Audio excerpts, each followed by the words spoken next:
Assalamualaikum warahmatullahi wabarakatuh. Bismillah, alhamdulillah, assalatu wassalamu ala rasulillah, wala hawla wala quwata illa billah.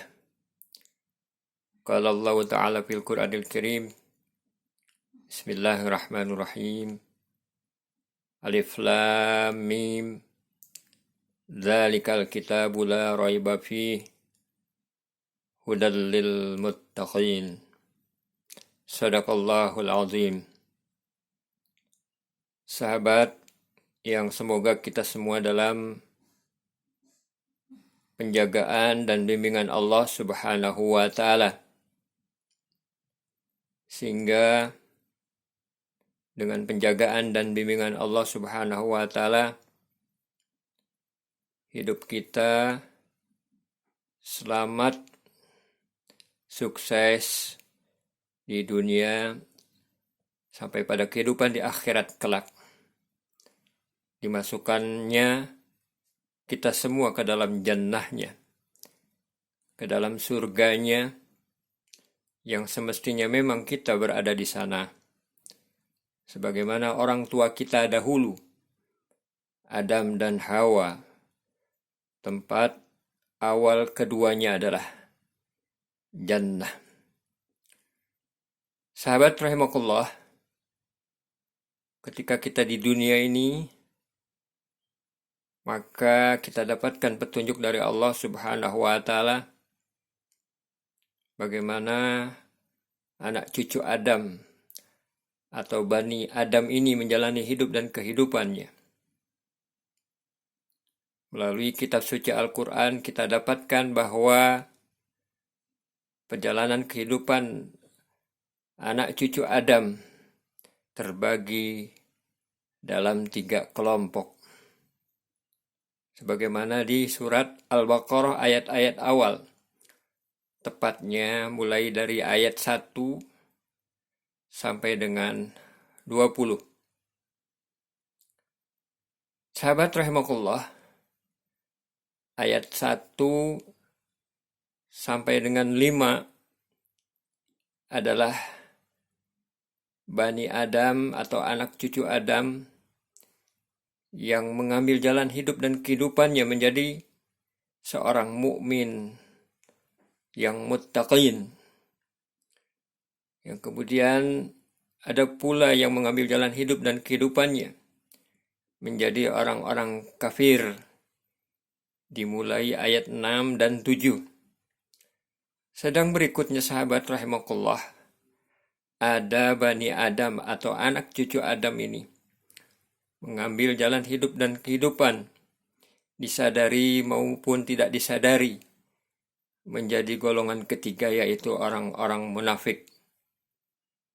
Dimulai dari ayat 8 sampai dengan ayat 20 ciri-cirinya. Sahabat rahimakumullah, menjadi mukmin dan muttaqin ini tergantung kepada kolbu yang ada di dalam hati. Kolbu orang yang mukmin dan muttaqin adalah kolbu yang bersih, kolbu yang lapang, kolbu yang paham akan aturan tuntunan Allah Subhanahu wa Ta'ala. Tersirat di dalam surat Al-Baqarah dengan kalimat Alif Lam Mim, Dzalikal kitab la raiba fihi, hudal lil muttaqin.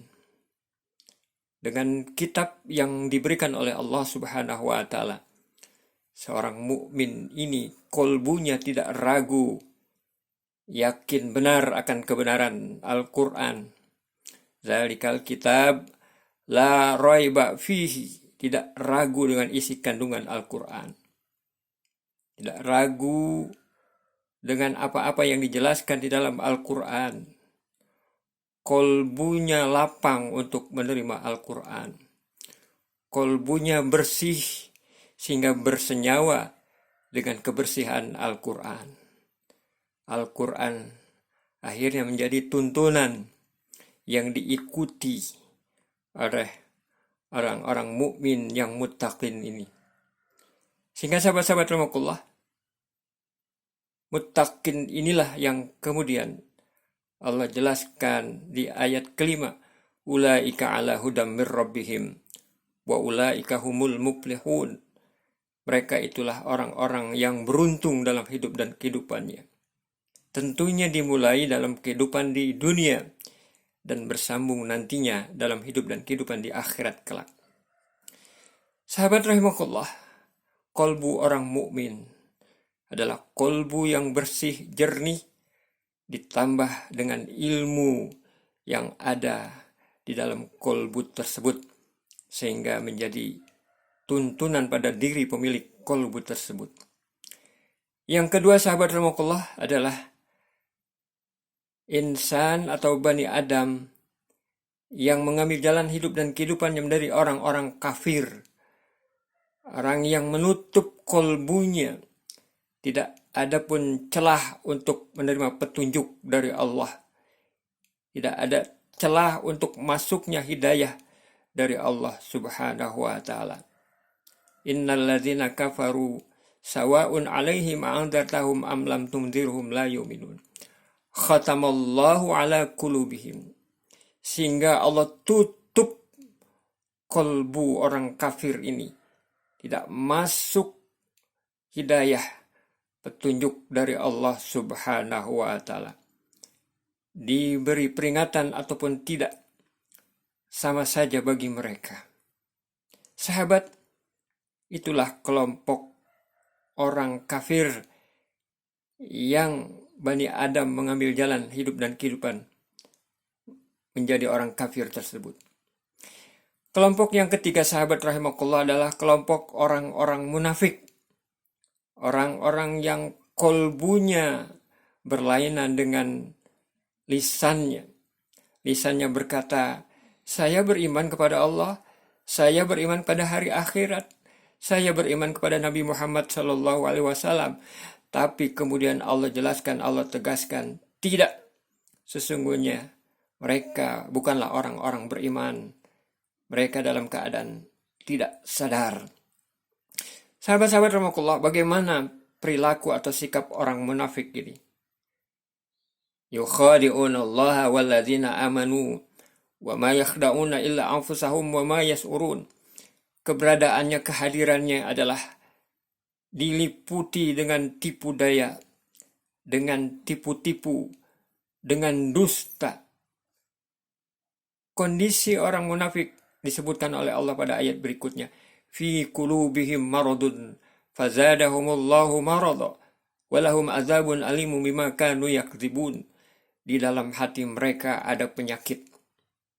Dan kemudian Allah tambah lagi penyakit yang ada di dalam kolbunya. Maka mereka ini adalah orang-orang yang disiksa oleh Allah subhanahu wa ta'ala. Sahabat rahimakumullah, jelas perbedaannya kemudian.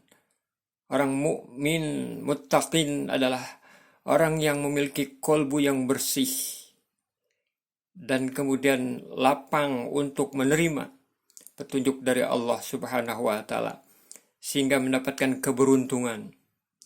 Orang kafir adalah orang yang kolbunya dia tutup sehingga tidak ada titik celah pun untuk masuknya petunjuk dari Allah, hidayah dari Allah. Disiksa kehidupan orang kafir tersebut. Dan yang ketiga, yang lebih berat, yang lebih sadis, yang lebih dahsyat lagi siksaan dari Allah subhanahu wa ta'ala adalah orang-orang munafik, yaitu orang-orang yang kolbunya sedang dalam keadaan sakit. Dia tidak berusaha untuk mengerti, tidak ada upaya untuk mengobatinya. Sehingga pun siksa dari Allah pada diri orang munafik ini lebih dahsyat, lebih besar daripada orang-orang kafir. Sahabat rahimakumullah, mudah-mudahan jalan hidup dan kehidupan kita tepat memilih, yaitu mengambil jalan hidup sebagai orang mukmin muttaqin sampai akhir hayat kita. Dan dijauhkan oleh Allah subhanahu wa ta'ala dari menjadi orang-orang kafir. Dan juga dijauhkan oleh Allah subhanahu wa ta'ala dari menjadi orang-orang munafik.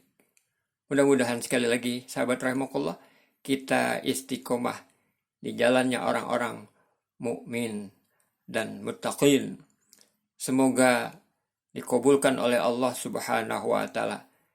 Semoga pula akhir hayat kita tetap dalam keadaan mukmin, muttaqin. Sahabat, demikianlah. Mudah-mudahan bermanfaat. Kurang lebihnya mohon maaf. Billahi taufik wal hidayah. Assalamualaikum warahmatullahi wabarakatuh.